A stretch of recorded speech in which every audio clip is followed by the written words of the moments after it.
What is going on, guys? Chip here. Welcome back to another Pokemon TCG video, where today I am joined by the 2018 Charlotte Regional Champion, winning his 6th career regionals. The new six god in the house, Ryan Sabelhaus. How's it going, man? How are you doing?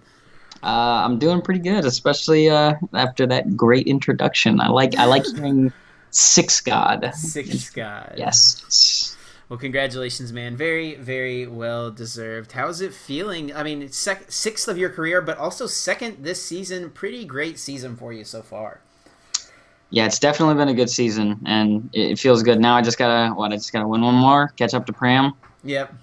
Then everything will be right. You got to take Pram down. That's the goal I think Yes. everyone has in mind. So, guys, we are looking at, as opposed to the deck list for Ryan's deck, we're looking at the nice little graphic that PokeStats made. If you don't follow PokeStats on Twitter, you definitely should. They post all kinds of great stuff about the Pokemon TCG. So, got to give them a little shout out since I'm using their graphic for this video.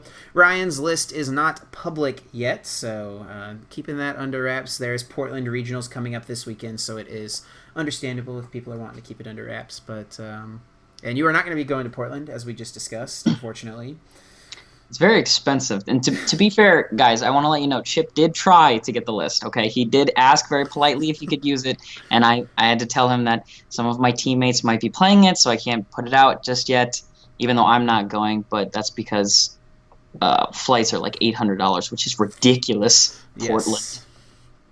Portland is very, very expensive to travel to for some reason. They just don't want people to visit their city, apparently. I guess not. But you did play a Buzzwole Lycan Rock deck. The most interesting thing coming out of the list definitely being the copies of Mew from Fates Collide, which I'm sure was very, very useful throughout the weekend. So before we hop into talking about the list and talking about the tournament, I'm going to give you a chance real fast to introduce yourself. I know I already introduced you as the 6-time regional champion, but let people know who you are, where you're from, and a little bit about your history in the game. All right, my name is Ryan Sabelhaus.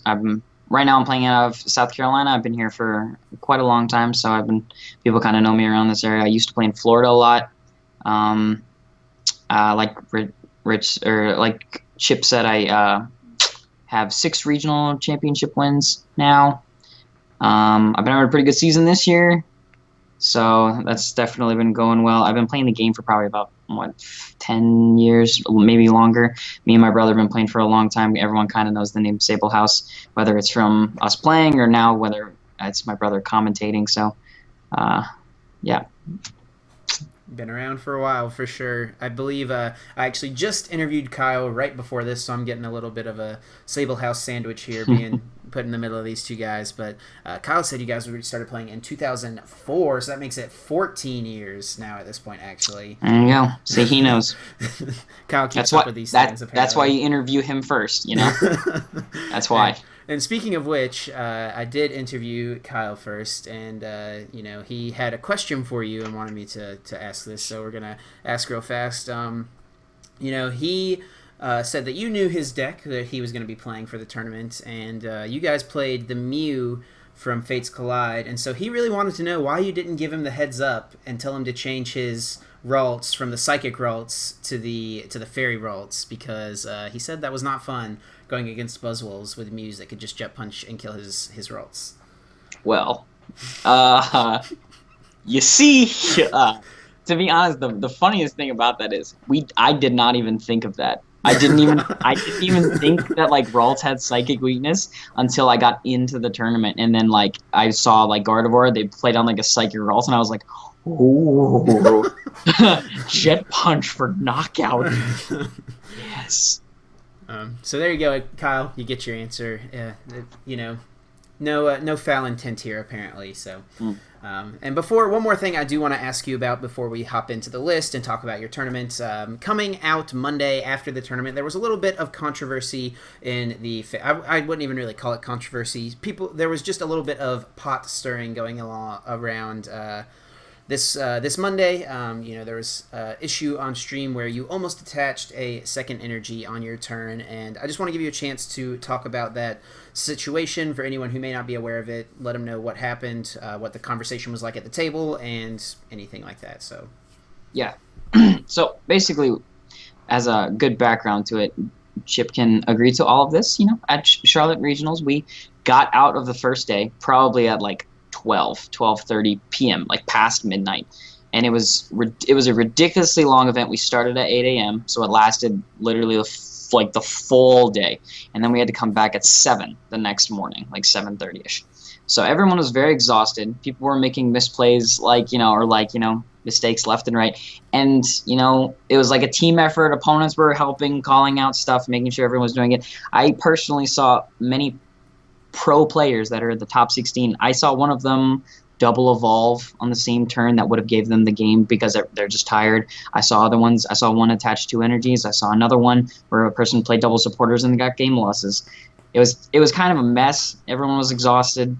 So getting into my game on stream, I was extremely tired. This was around 18 for me, and it's a very high intensity situation. I'm playing for $5,000, so I go for a very key turn in one of my games where I Sycamore. After I attach an energy to my active Rockruff to give him an energy.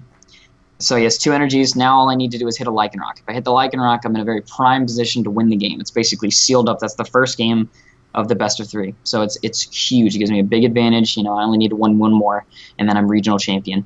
So I go into Sycamore, and I draw into my 7 cards. I have very good odds of hitting a Lycanroc, and I whiff.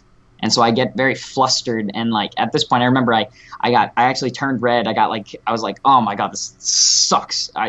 This would have put me so far ahead. So I get flustered, and I kind of lose my place on the turn. You can even tell earlier in the turn that I was tired too, because I tried to Brooklet Hill for a Mew, which apparently isn't a fighting or water type. I got told by the judges who were sitting behind me, which 4 of the judges were watching the game too. So I lost my place, and in my head I realized that I was like, crap, I missed the knockout, and I knew I couldn't get a knockout. So I retreated to a Buzzwole to just do some damage. I had a Max Elixir in my hand that I was thinking of using on the Rockruff I retreated, so I didn't commit too much, the Strong and the Max Elixir, to the other Rockruff. And so I was kind of saving the Max Elixir. And I was regaining my thoughts. And then I looked down at the board, and I was like, in my head, I was like, I don't think I progressed my board at all because I forgot that I just retreated the energy. I looked down, I saw the same number of energies that I had last turn, and forgetting that I had already retreated. So I was like, did I attach an energy yet? I don't know. So I went to go and attach an energy, and my hand never left it. Nothing, it never went down. But I went to go and put it, and I was like, did I attach an energy? I'm not sure. And so I went to go and put it down, and immediately, even before it got down there, the judge behind me, everyone says that Alex called it out. The judge behind me was the one that called it out immediately and was like, you already attached. And then Alex was like, yeah, you already did, and pointed to the Rockruff. And I was like, oh, yeah, I did. That's my bad. And so, everyone at the table knew. There's no sign of foul play. There wasn't anything. As an extremely tired person that didn't catch that they attached an energy because I didn't see any board progression. So I was flustered, and I got caught up. And then I regained myself, and I took that game. So that is my side of the story. For anyone that thinks it was foul play, I'm sorry that you don't know me well enough to know that I would never do that to anyone. I'm one of the nicest people at these tournaments. I let people take stuff back. I never call judges ever. I'm not gonna do that, especially on camera, in front of thousands of people, when it's very obvious to everyone watching. And I know for a fact one person in particular who keeps calling me out is 24/7 reviewing my videos. Okay, there's no way I'm gonna try that. Yeah, it's well, ridiculous. I just wanted to give you a chance to kind of share your side of the story, give you a little bit of a platform to do that. So thanks for taking time to do that. I guess I should ask you. This isn't the first time that a mistake like this has happened for you on camera. And I understand. I've been in. I made a mistake this weekend. I tried to attach a second energy as well in day 2, and not intentionally, but because I was tired, I forgot I'd already attached. My opponent pointed it out, and it was fine. Like you said, people were making mistakes throughout the day. But at any point, this is something that has a mistake that has occurred to you or from you before on camera or at the tournament. So there's a lot of people who are very skeptical and think there could be malicious intent behind this because it's happened multiple times. But is there anything you want to say about that to people who may think that this is a continued pattern with you? Pretty much just that, like, the reason it keeps coming up is because I keep getting on stream, and then people make these ridiculous claims like, you don't even know how much he's doing this off camera, and to me that's just ridiculous to even say. Like in all of these situations, they're very high intense situations where I'm playing on camera, where I'm playing in front of hundreds or thousands of people, and it's not just like a normal game where you're sitting down just playing somebody one-on-one. It's way different. It's a streaming environment, and like, I don't know, I like I said, for people that know me, they know that I would never try and do something like that to gain any kind of unfair advantage. And I know that it's very unfortunate that the mistake. Honestly, I wish that I accidentally tried to play a second supporter or something, because like the two energies thing, then someone's like, didn't you already try that one time? It's like, oh, God. Sure. Yeah. Well, I just want to give you a chance to say that now that we've got that out of the way. We don't have to talk about it anymore, and we can talk about a little more light topic, which is you winning $5,000 at a Pokemon tournament this past weekend. So I like that topic. So let's talk about Buzzwole Lycanroc leading up to Charlotte. What made you want to play this deck? Was there something else you were considering, or were you kind of like, yeah, Buzzwole Lycanroc seems good for this weekend? Leading up to the event, I actually wanted to play kind of like Alex Hill's deck that he was using, the Zoroark Lycanroc with the Sudowoodo counter energy. Okay. Because it was a really good deck. It kind of has answers for everything. And so I wanted to play that. And then I started drawing some test hands because the other deck I wanted to play was Buzzwole. And so when me and Azul were talking the night before the tournament, we were like, why don't we just try and just make a super streamlined version of Buzzwole? Let's add some more energy in. Let's add in some Mews to counter the other people that are using Mew EX, because in our minds, the only good counter for a Buzzwole is Mew EX. Mm-hmm. And so if we have counters to Mew EX, then we can just kind of go in with a Buzzwole and then immediately counter them when they try something. And then the other thought process was most of the decks that are countering us with Mew play Zoroark. So if we go and we do a knockout with a Mew that has a choice band, we do 120 to the active Mew, knockout, and then we also do 30 damage to a bench Zoroark. At that point, we can now go Strong Energy, Choice Band, Regirock, and then we can Jet Punch for 180 to knock out a Zoroark GX in one shot. It has 30 damage on it, but it's now a knockout, 30 damage to the next Zoroark, which we can just do 180 again. Yep. So you only need one energy, one Choice Band, and a Regirock, and you're now knocking out a 210 HP GX. Seems like some pretty good math there for sure. And with Zoroark decks being so popular, all of them, toting Mew EX as their Buzzwole counter, definitely seems like you guys found an effective way to counter the counters for Buzzwole this weekend. So I'll ask you, were there any cards that you guys were considering playing in the deck that you ended up opting out of, or were you kind of set on the list that you guys ended up playing? Actually, before the event even happened, Azul had somehow convinced me to take out the Sudowoodo. And we were actually not going to play the Sudowoodo until the morning of, when I was like, I do not feel like doing this tournament without Sudowoodo. I really feel like we need Sudowoodo. He's like, why? I'm like, we can counter like all the dumb decks out there, like Magzone, Ho-Oh, dumb stuff. Like Sudowoodo can just help in all those matchups, and it's just like a good answer to everything. And I finally convinced him, so we added back in the Sudowoodo. We also wanted to add in, we wanted to max out the Brooklet Hills. We only played 3. We wanted to max out the 4. And then we had a couple, we wanted the Super Rod too, but we decided to just go an extra energy instead, and just figured Alex Hill played no recovery when he made top 4, so we would just play no recovery as well. And so we just played it extremely straightforward. Nice. And is that no recovery something that you ever missed throughout the weekend? I think on one occasion I missed it in like one game.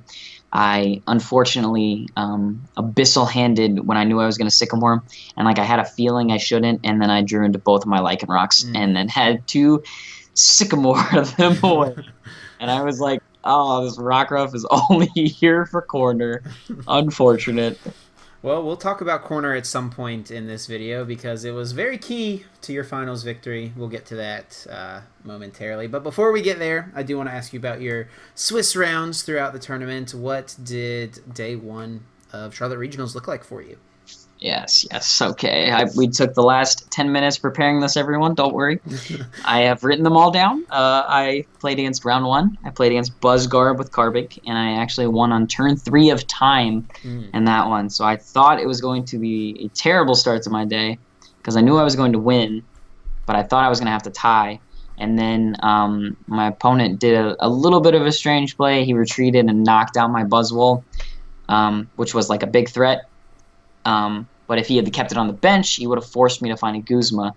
Instead, he brought it active. That way, all I had to do was hit a Max Elixir, which I still had 3 of. So I was able to do that, take a knockout on turn 3 of time, and win that one. So that was really close. I was freaking out there, but I'm glad I took that one. Round 2, Noivern Garbodor. I knew you were expecting it, Chip. Noivern Garbodor is a big deck going into this tournament.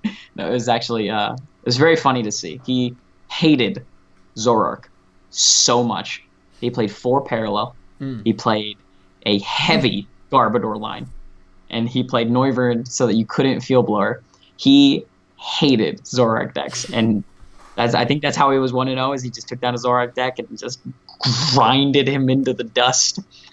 But that was a pretty easy one for Buzzwole because we don't really care about abilities that much. Round 3, I played a Buzzwole Mirror. This was a little funny one night. A story to go on this one. We actually sat down. The guy was very nice. He was very, very friendly. And then he offers the coin flip, and he's like, "Do you want to call heads or tails?" And I was like, "I'll call heads." And so he flips it up real high in the air, and then he goes and he catches it. He catches it in the hand just like this, and like real quick, he just kind of looks at it and flips it over, and he's like, "Tails, I'm going first." And I was like, "Can you let it like hit the table, please?" And like Igor sitting next to me kind of laughs because Igor's like, "What? Did that just happen?" And he obviously didn't mean it like that, but I was like, "Can we just let it hit the table?" So then he reflipped, and I got hit, so I got to go first. And I felt bad, but I was like, "Dude, come on!" Like you could literally just see it in your hand and be like, "Oh, it's heads," or like, "Oh, now it's heads." So that was very funny. Yeah. It was very lighthearted after that, though. We were laughing the whole time. He's a very friendly guy. I don't think he meant any ill intent, but it was fun. Yeah.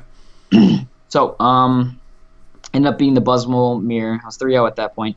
Then I played against Gibby, who was playing Gardevoir. Yep.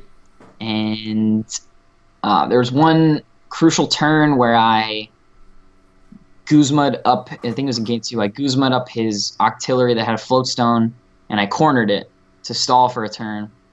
And then, I was basically saying, if you have Guzma, you win. And he had like a 4-card hand or something, 5-card hand.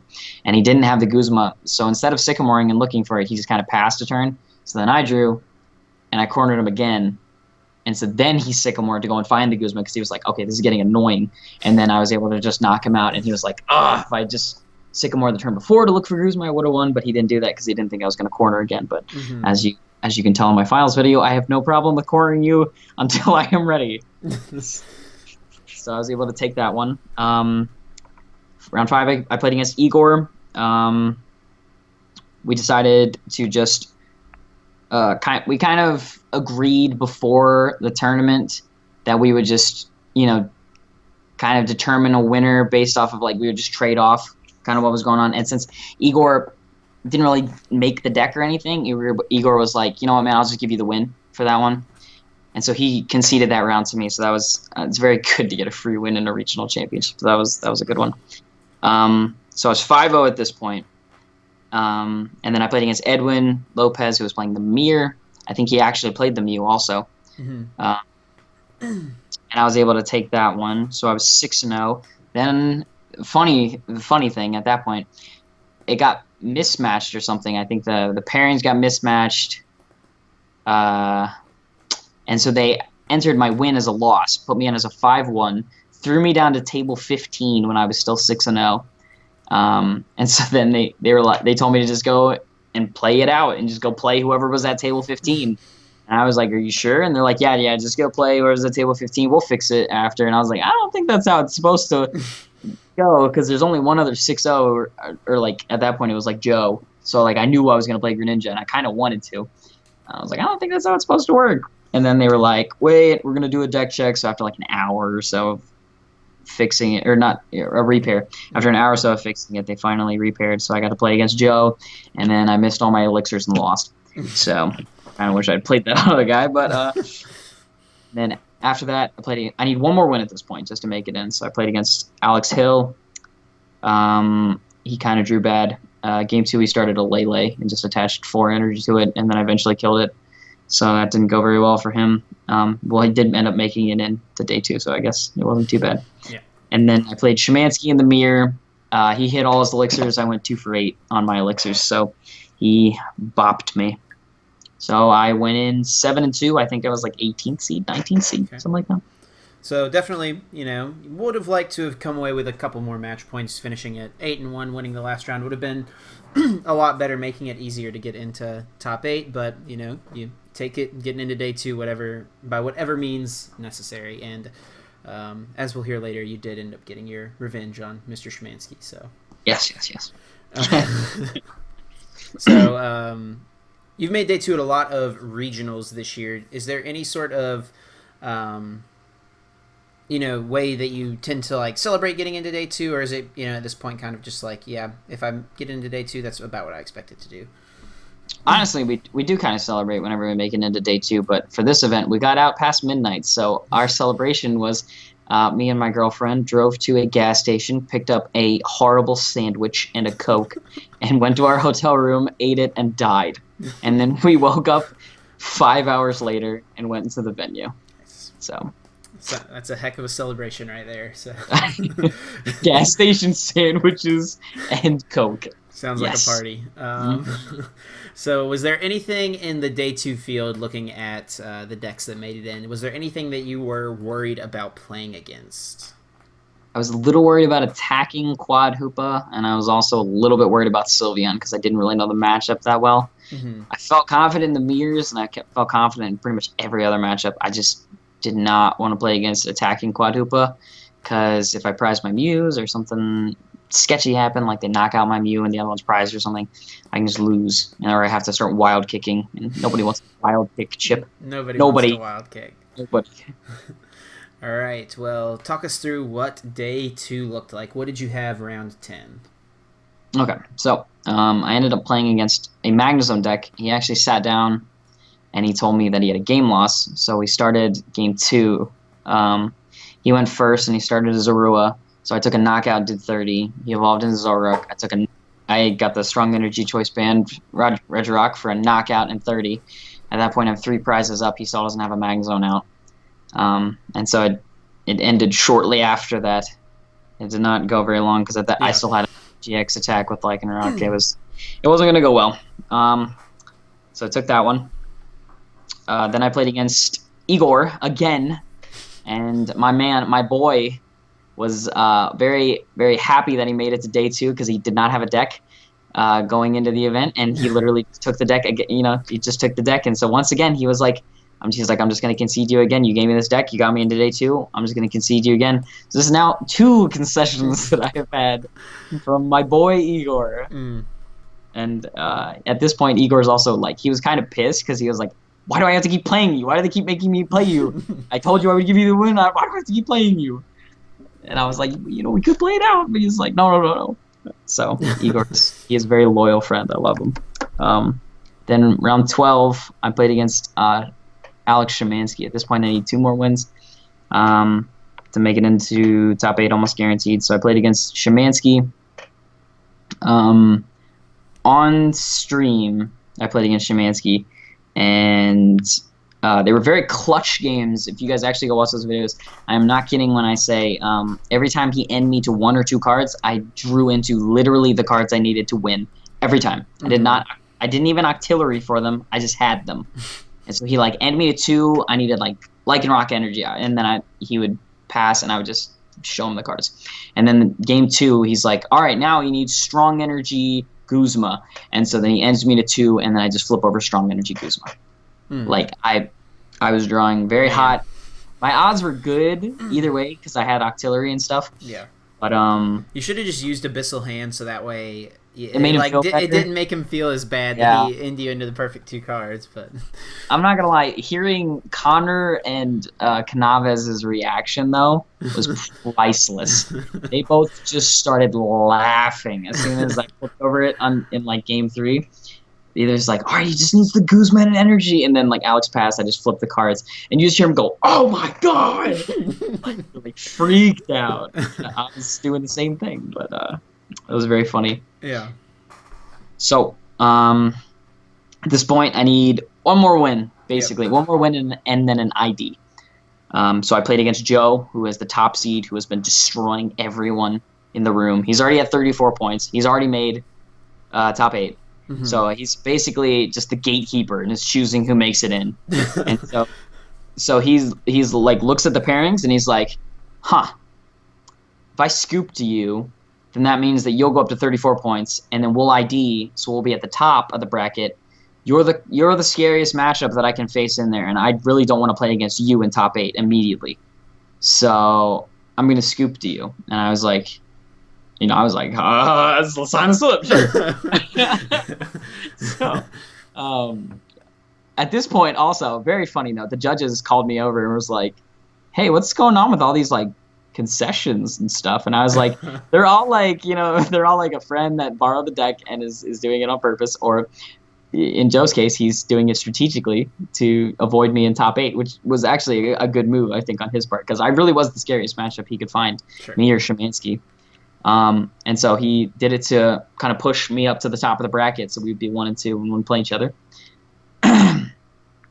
And so after that, I just need to ID.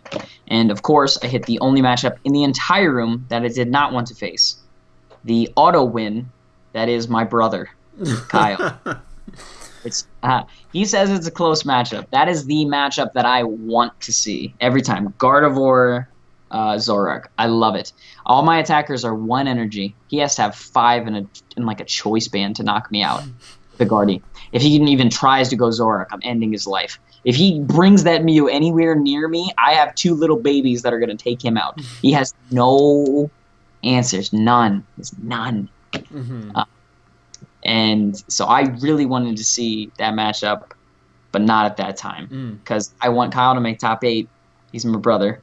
So he's like, you should concede to me so that I can make it in. You can still ID. But the pairings were so screwed up from Joe, who's at like freaking 80 points at this point. Mm-hmm. So I'm like, ugh, I can't. Like, Joe's played everyone at the top tables. The pairings are going to be screwed up. I might not hit a 33. I might not be able to ID because Kyle's at 31. So I would push him into top 8, but not me. So he had to play it out. We played it out. He actually took a quick game 1 because I drew poorly. Mm-hmm. And then game 2 and game 3, I drew fine, and I took him out. And so instead of taking the win, I took the ID, or offered the ID, just to give Kyle an extra point, because all I needed was a tie. Mm-hmm. So instead of taking the win, I just gave him the extra point just in case he needed it, just in case he ties last round. Maybe he could squeak in, just to kind of give him a better shot. And then last round, I played against Glaceon and was deciding whether or not to just try and go ham on this guy to help Kyle make it into top 8, just in case Kyle wanted to ID. But Kyle said he was going to play it out because he's playing against Bulu. So I just ID'd with Glaceon and made it into top 8. Nice, locking up that top 8 spot. And your brother ended up making it into top 8 as well. So I asked Kyle about this, and he couldn't quite remember. But do you guys know if you have ever both made top 8 at the same regional championships? You've been playing for so long, I feel like it must have happened at some point because you've both been, high-level players for a very long time. But he said he couldn't remember. He knows you've played in the finals of a states before, but yes, as far as regionals go, he couldn't remember a specific time of both of you guys making top 8. Bet he didn't tell you that I scooped to him in the finals of that states, did he? He did not tell me that. Did not tell you that. It's Ember against Virizion, but that's not the point. I still scoop. I don't think we've ever actually made it into the top 8 of a regional. I know we've made it into plenty of other top 8s together, but to a regional, I don't think we have. Well, so that must be pretty cool, being able to the person you've played more games of Pokemon against than anyone else, I'm sure, in your lifetime, being your brother. Pretty cool to see him across the standings from you in top 8. Yeah, definitely very cool. So heading into top 8, let us know what your bracket looked like. Was there anything you were worried about that you could face in top 8? God, yes. The round 1 pairings of top 8. The top 8 bracket has me playing against Sylveon. Oh, that was so scary because I talked to everybody about the matchup, and everyone was like one person I would ask, like Szymanski. I asked Alex Szymanski. He was like, that's free, dude. You play 2 Mews, it's easy. You can get around the Hoopas. You just go in and you absorption, and then you Knuckle Impact, you're fine. That is an easy matchup for you. Then I go and talk to 3 other people who are like, that's the worst matchup you could possibly face. What are you talking about? You are going to lose this immediately. Igor Costa being one of them, who scared the bejesus out of me because he's like, it's unwinnable. You just lose. You can't win. And I was like, I can't even do anything. And he was like, no, this is your only shot. You have to go in with Mew and try and spread damage and something. And I'm freaking out because I have no idea. The games went completely different than what everyone was telling me. Oh. So all right, I can explain the matchups. Yeah. It didn't go as it was supposed to go, granted, but that's not the point. Top 8.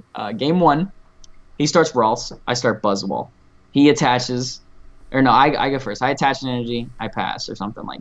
He goes, attaches energy, draining kisses. That's his only Pokemon. Yep. I draw. I whiff the knockout because I suck. I can't even hit 60 damage on this stupid Ralts. And it's not the psychic one, bro. It's the berry one. So I can't even use Mew or anything or nothing. I can't hit this stupid Ralts for 60 damage. So I have to just hit him for 30 or something. He draws. He attaches. He draining kisses. And then I took him out. So, game 1, down the drain. Yeah. Game 2 was instant karma. I drew into a Regirock start and 6 unplayable cards. And got literally nothing for the next 7 or 8 turns. And I just whipped horribly. He gets so bored, I guess. He just starts fairy winding me. And he is just taking out all my Pokemon that I have now drawn a Brooklet Hill. I'm starting to get stuff. He's just taking out all my guys. So eventually I get a Buzzwole down. And I finally hit a Sycamore or something. So I draw into my Max Elixirs. I take a knockout on one of them. He kills something. I take a knockout on another Sylveon. So now it's up to 2 prizes for me, 2 prizes for him. But he just used what's the ribbon? Magical Ribbon. Yeah. He just used Magical Ribbon, so I know he just got 2 puzzles for Guzma DC to win. So he just Guzma DCs, kills my Octillery, and wins the game. I was yeah. Actually, before I interviewed your brother Kyle, I actually interviewed other Kyle who made top 8 with Sylveon, and he told me in this game too that he thought that you were just playing, just not doing stuff intentionally to see what he would do, and then he said, but I realized he just wasn't drawing anything. My hand was so bad. Oh, you could tell Kyle was he was sitting there and he was trying to hurry up with the game because he thought I was just feeling out his deck and wasting a little bit of time. Yeah. And I was like, oh, dude, my hand just really sucks. I can't do anything. He fairy winded me to death. Yeah. Ugh. So then we get into game 3, and it basically goes. I go first. I get energies down on a Buzzwole. I'm setting it up on the bench. He goes, energy evolves, and then he nest balls for an Eevee, and then he magical ribbons, and he grabs 3 cards. I'm assuming he grabbed a fairy energy to evolve the back one, the back Eevee, and some other cards like crushing hammers or something like that. So I go Max Elixir, hit it, attach an energy. I now have 3 energies on a Buzzwole. Guzma up the Eevee, knock it out, 30 damage to Sylveon. So now I only have Sylveon, and I can tell he grabbed the fairy energy because he immediately just drew crushing hammer, tails, and then he just goes Flare Grunt, pass, and I just play a strong energy and kill him. Mm. So you could tell he wasn't expecting me to knock out. I think he wasn't expecting me to knock out his Eevee. I don't know. I can't really tell, but I was able to basically snag another game off of him there. Well, it's Very annoying deck to play against, and I think Buzzwole has a good shot at beating it a lot of the time just by making those big Buzzwoles early, and they're not able to, if he doesn't flip his heads on his Crushing Hammers, you're going to be able to come out on top a lot of the time. Yep. And I got a little lucky with Crushing Hammers there, so. Yeah. I believe when Kyle told me, he said that he flipped 3 tails in a row. He had 3 Crushing Hammers and flipped all 3 tails. But in the first game, I think he flipped 3 tails. In the third game, he flipped 2 more tails. I actually don't think he hit a heads the whole series against me, which was very unlucky. Well, that's how it goes sometimes, and that's why he said he thinks the matchup is 50-50, because he thinks it comes down to your Elixir hits and his Crushing Hammers flips. So getting the win there. Moving into top 4. When I was talking to your brother Kyle before this, he made top 8. We were talking about just the vast difference in top 8 and top 4. Twice as much money, more championship points, and you get to take home that nice piece of glass that says semifinalists on it that you don't get if you're in top 8. So moving into top 4 is probably a good feeling, but you see yourself moving against Igor, who you actually have to play this time. I know, right? Igor looked at me too, like, just as a joke. Igor was like, "We're playing this time," and I was like, I know. Like I thought we were playing the first 2 times, but I know. No, it would have been really funny though if he was like, "Well, I've scooped to you twice, so maybe." Yeah, he's like, "All right, it's my turn now." Yeah. So walk us through that mirror match, how you approached it, and how the games ended up playing out. I feel like this is in no way anything to Igor, because Igor is one of the best players in the world. I feel like I was just more confident in the mirror match going in, and then it ended up, because I ended up playing it a lot throughout the weekend. I was very confident, and I knew how to play it. I played against another mirror match with the Mew, because Edwin had that. So I kind of know, I knew what to expect. I'm sure Igor knows how to play the mirror very well too. Mm-hmm. But then we get into the game, and it ended up none of that mattered, because Igor threw off. Mm-hmm. Game 1, he goes, we both prize our Lele's, our only Lele. Mm-hmm. And he goes turn 1 encounter with Mew to go and try and grab a Pokemon. Lele's prized, so he has nothing. He tries to then corner lock me, and I end up knuckle impacting a Rockruff to 1, prove a point, 2, knock out the Rockruff so that I can't get corner locked, and 3, for humor.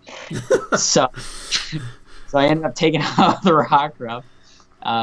And at that point, he tried a Max Elixir or something. He whiffed, and he was just like, he looks at me and he was like, "I'm done with this one." And he just picks it up, and I was like, "That's probably a good idea," because it was looking bleak. Yeah. So then we get into game 2. I think game 2 was a lot closer. I can't actually really remember exactly what happens, but I know that there was I think I used Mew pretty effectively in that game and was able to take it. I think I used Sudowoodo to copy one of his attacks and take a big knockout. Mm-hmm. And then he was there was 1 prize left, and I came up with Sudowoodo, end him to 1, took a knockout, and then he didn't have a return knockout, and I was able to win it from there, I think. Yeah, I think there was a point in that second game where Igor had a Sudowoodo with an energy on his bench, and that was his really only threat the next turn was to be able to watch and learn something, and so you benched Sudowoodo, attached Max Elixir, hit, and copied his attack to get a knockout, and he couldn't watch and learn your watch and learn. So yeah, he just didn't really get what he needed there at the end of that one, I think. And watch and learn fizzling out is good for you whenever your opponent can't copy it. So, and I think I also I knocked out his fish, Sushi Man. I knocked that out, and then was able to end him to 1. So that was my path to victory that I was planning out for a while, and it ended up working out for me. So nice. Well, getting that top 4 win, you're now heading into the finals. Going to be playing against another Buzzwole Lycanroc deck. I know one you said you were really comfortable with. You've already played Alex once in this tournament, correct? So you were familiar with his list. Were you worried about the Oricorio that he had at all? Basically, I knew the Oricorio was good because it's resistant to fighting. It's got 90 HP. It's obviously more sturdy than Mew. But the one thing that it doesn't do is it doesn't put damage on the bench.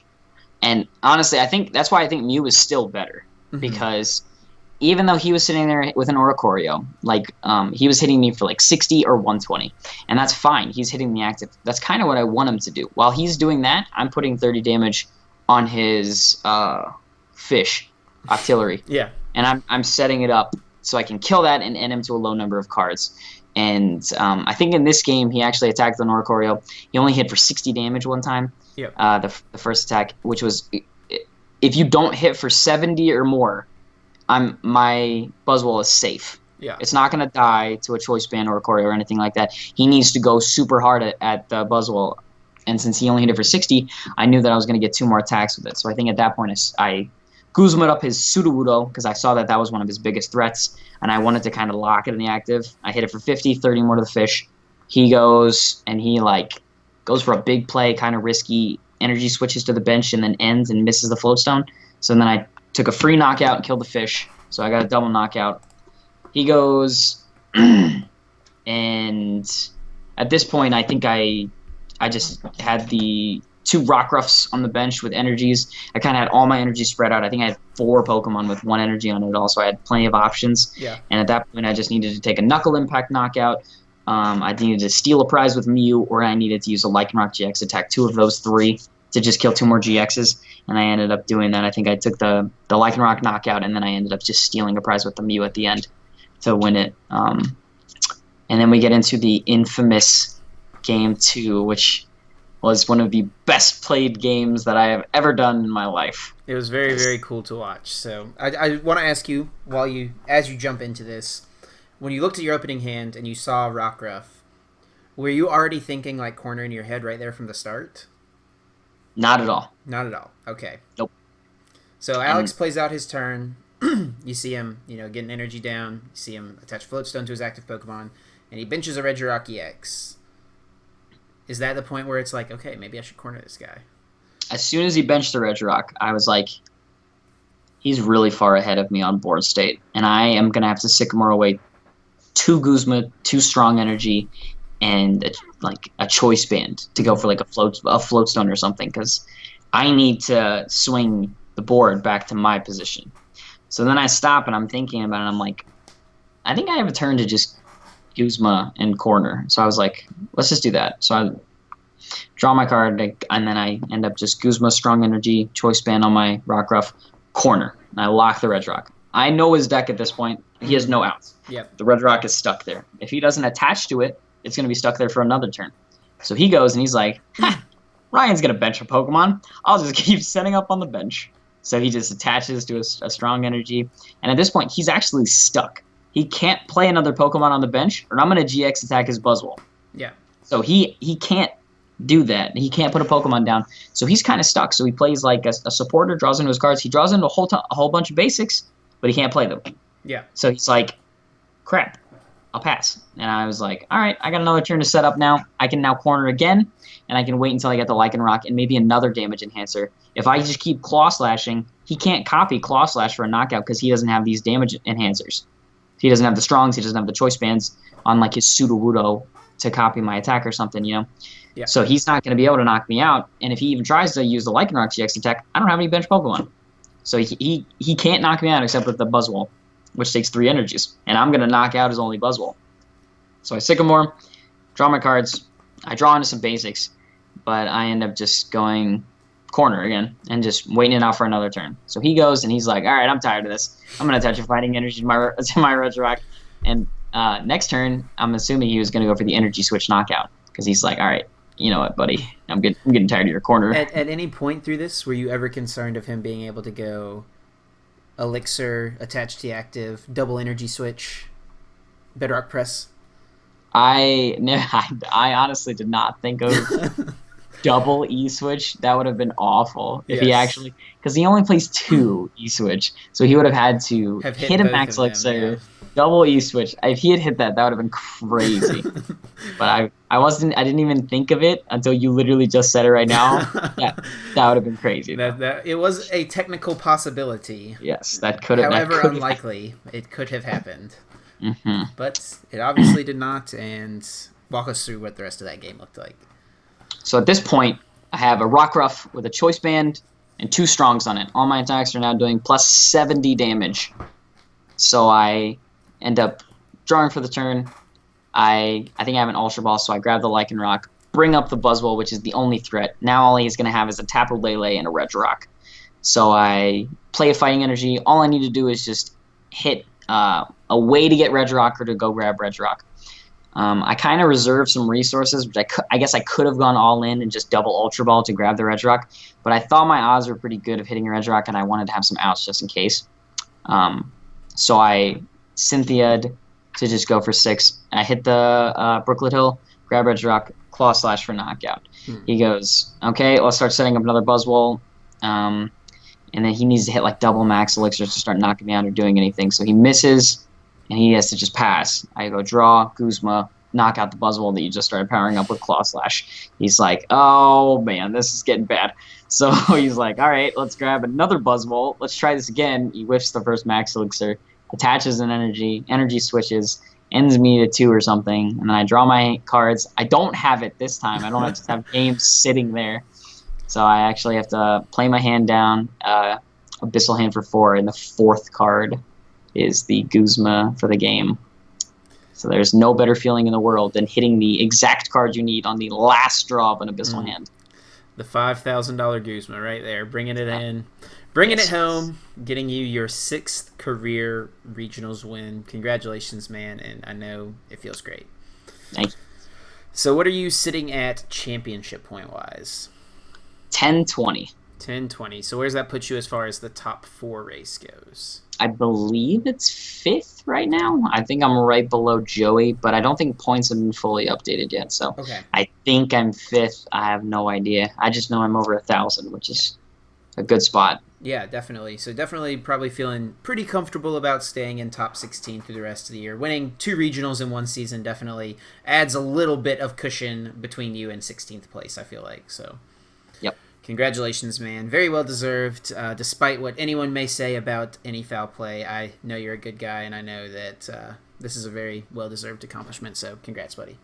Like I said, if anybody that thinks of it, if you just come and beat me, you will know. I'm the most genuine guy you could meet at these tournaments. I will say that I remember meeting Ryan for the first time at, I don't even think it was a regionals. I believe it was a League Cup. And this is before I had any sort of a name in the community, and Ryan was very kind to me and did not have this elitist attitude as some people might think that top-level players have. He made me feel like a friend first time I met him, so I can speak to his character. I do not think Ryan is a cheater. I do not think he does these things out of foul play. I think he does these things because he's an idiot and forgot. Literally, dude. So, congratulations, man. I know I've said it a couple times now, but we were talking about before, unfortunately, you won't be able to make it to Portland, but going to a couple League Cups this weekend.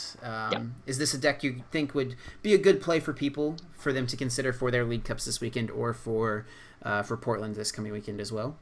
I think it is probably the best deck in the format, and it does not have it doesn't have any like bad matchups that I can think of like right off the bat. But I'm not sure how I was going to act with Lucario now being legal, I guess. Because Lucario's might be tough to deal with. We still have Muse, so I don't think it'll be too bad, but you can't really copy, watch, and learn to use their attack. So it's like... You only do like 30 damage. Yeah, you only do like... So it's probably not the best option, but... Unless you can find a way to get your Sudowoodo to evolve from a Riolu, then maybe you can do something, but... See, now, we need to go deep in the workshop here for this one. But yeah, I'm not sure how it's going to interact with Lucario coming out. Sure. But I don't think it's going to affect it too much. I still think like it's going to be the best deck in the format for me. For sure. Cool. Well, I do appreciate your time, man. Like I said, thanks for coming on, spending your evening with me, and talking through your 6th regional championship. And congrats once again. I'll give you a chance here at the end if you want to do any sort of shout-outs, any social media plugs, anything like that. Feel free. The floor is yours. Definitely keep checking out videos with Trainer Chip. He's got awesome content, and he's a good friend of mine, so I love being on here. I love when he invites me on here.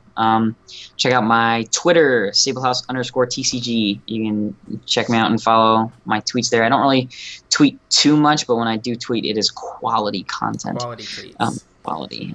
You can go and check out articles at 60cards.net. I haven't really written any articles recently. I've kind of been on a little break, but I'm probably going to start up again soon. You can go and get articles. You can actually edit your articles on the Dark Patch, which is a wonderful content site where basically people get to come in and they get to write their own articles, and they get to have pro players come and edit their articles for them. So you could have me or Rahul or someone like that edit your article for you, which is an awesome new innovation to article writing. And I think that's it. That's all I got. Nice. Well, thanks once again for coming on, guys. Definitely make sure you're following Ryan on Twitter and check out his articles on 60cards.net. And, check out the Dark Patch. They're doing cool things over there as well. Links to all that stuff, as always, is in the description. Make sure you guys leave a like if you enjoyed. If you enjoyed seeing Ryan on the channel, I love having him on, and hopefully we'll get to have him on more in the future because that means he's winning more tournaments. So I'll just go win another regional. Yes, easy peasy, easy peasy. I'm not sure. Has anyone ever won 3 in one season? Did Israel win 1 in 3? So. He did win 3 in one season. Okay. It's a savage. Well, hey, you just got to get to 4, man. There you go. Make it happen. All right, cool. Guys, definitely leave a like if you enjoyed. Like I said, you can also follow me on Facebook, Twitter, Twitch, and Instagram. All of those things, as always, are at TrainerChip. And that is going to do it for me and Ryan, guys. Thanks for watching, and until next time, take care.